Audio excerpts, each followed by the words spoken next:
Kakang Semar. Kakang Semar. Pandhawa sekawan kula cemplungaken wonten ing kawah Candra-Dimuka. Wah, wah asu. Kaget aku.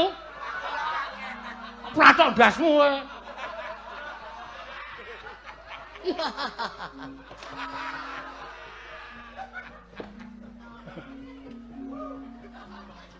Kula pacul cengele tenan kowe.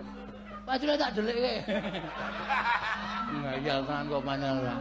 Lah kowe nek ora ngentaske ndaraku kayangan ora bakal tentrem guru tak kandhani.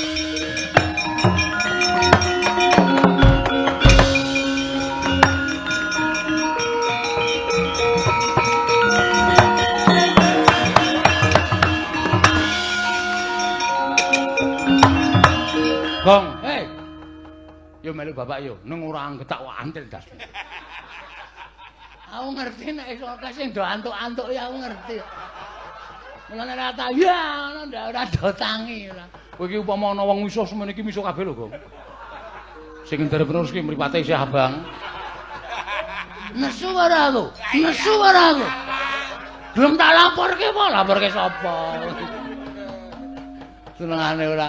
Lah tekan kono piye Tru mbok wis ngenteni kene. Wong awak dhewe iki nek metu esuk-esukan ki wiyaga susah. Mergane ora bubar-bubar. Ya wis nang kene wae. Ha.